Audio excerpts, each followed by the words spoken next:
secretário, então o senhor conseguiria me responder de forma objetiva por que o senhor acha que o governo não publicou a sua demissão da maneira correta, da maneira como o senhor está contando aqui?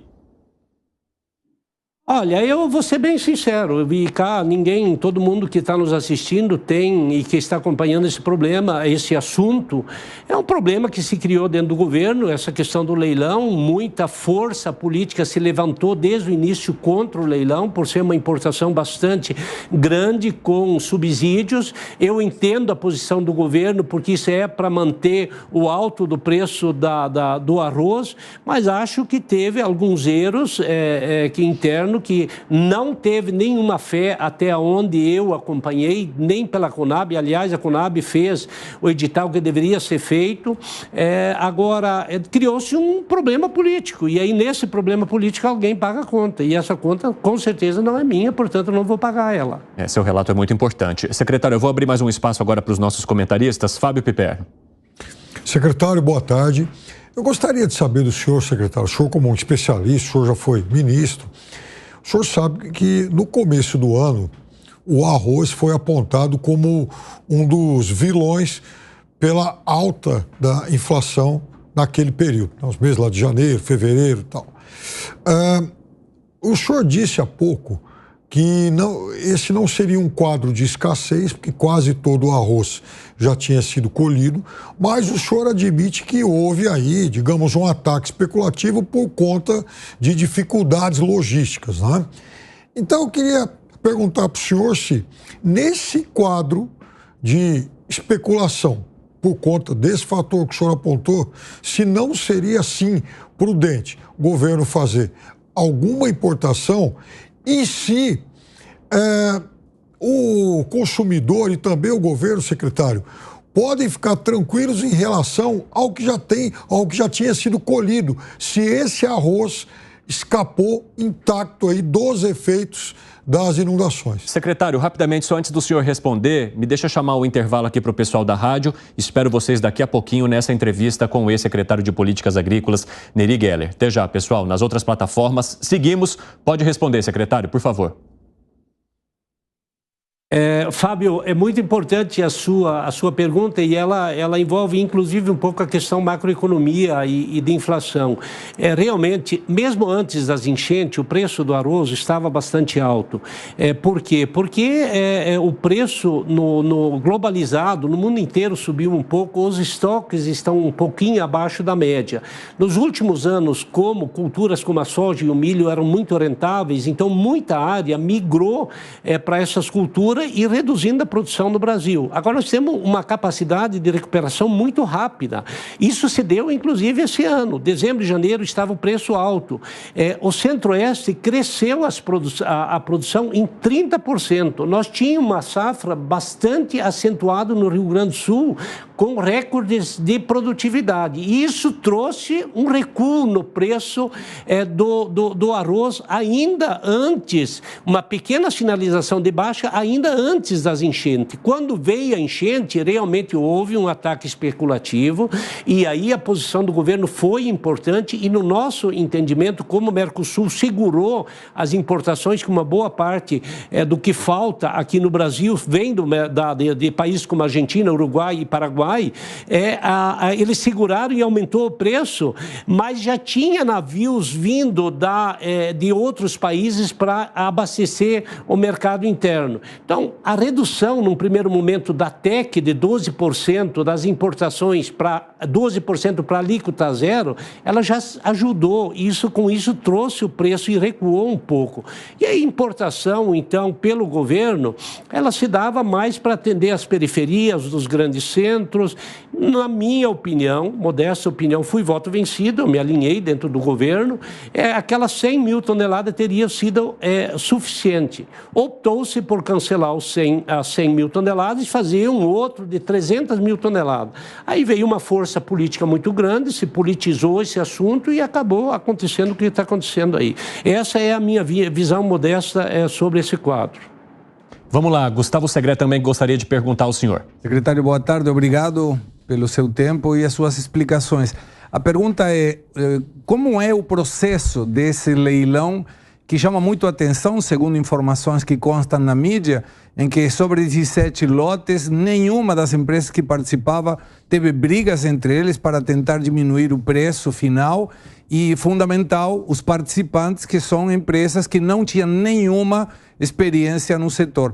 Isso não é uma verificação prévia de quem vai participar do leilão, se tem experiência, e ante uma eventual possibilidade de suspeita, cancelar o lote ou o leilão sem a necessidade de uma pressão da mídia e da pressão social, como aconteceu nesse caso aqui? Eu respondo com bastante tranquilidade sobre isso. É importante que a gente ressalta que o edital da Conab é bastante rigoroso nesse quesito, esse edital da compra de arroz.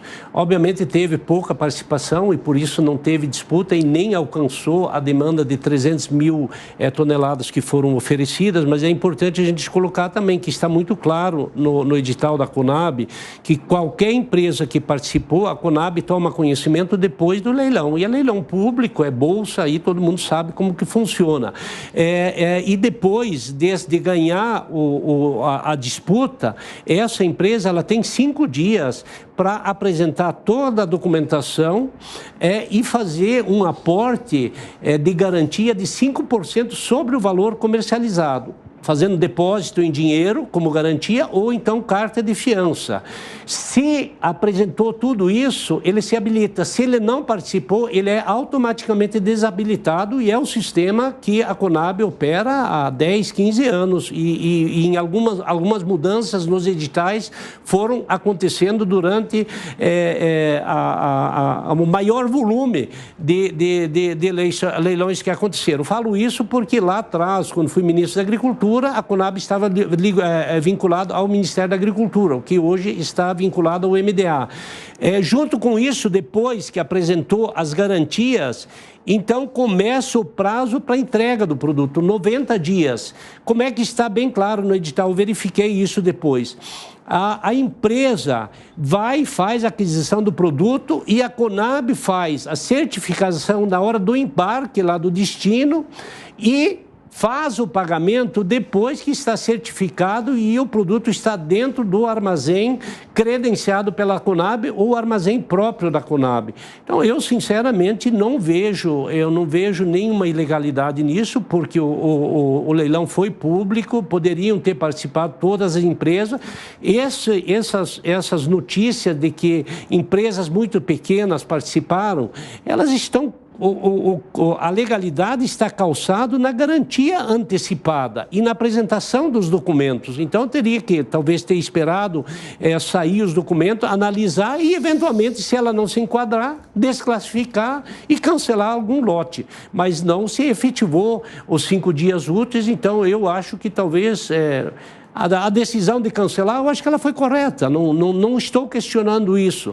Mas a parte legal e a parte do edital da Conab, eu tenho muita segurança em falar que isso foi feito, mesmo que não esteja vinculado à Secretaria de Política Agrícola, que foi feito com bastante transparência. Secretário, Alan Gani também te fará uma pergunta. Por favor, Gani. Secretário, boa tarde. A gente sabe que o agronegócio, a bancada do agro, não é muito alinhada ideologicamente a este governo. Aí teve todo esse problema do arroz, não queriam o leilão acabou ocorrendo, depois foi cancelado, né, em última hora. E o senhor tem um bom trânsito com a bancada do agro, com o setor do agronegócio, tanto é que o setor reagiu mal à sua saída, a saída do senhor. Como é que fica agora a relação política do governo com o agronegócio, que é um setor tão importante para o Brasil? Guilherme, essa pergunta sua, primeiro eu fico orgulhoso de ter construído uma relação nos 20 anos de muita proximidade com o Congresso Nacional e principalmente com a Frente Parlamentar da Agropecuária. Eu fui, como deputado federal, coordenador político na gestão do presidente Alceu Moreira, depois fui vice-presidente do Sérgio Souza e lideramos grandes temas, fui relator da Lei do Licenciamento Ambiental, com apoio total da Frente Parlamentar, correlator da Lei do Desdefensivo Agrícola, da modernização da lei defensiva agrícola. Então, fizemos muito para o agronegócio, muito alinhado com a frente parlamentar da agropecuária. Fiz essa interlocução muito forte e fui o único parlamentar que teve coragem de enfrentar, mesmo num estado ideologicamente contra o presidente Lula, de abrir uma dissidência e apoiar o presidente Lula na eleição para presidente. Me expondo, apanhei muito e, por isso, eu estou muito tranquilo. Voltei para a Secretaria de Política Agrícola, trouxe os parlamentares para dentro para discutir realmente o agronegócio brasileiro e deixar o ranço ideológico de lado,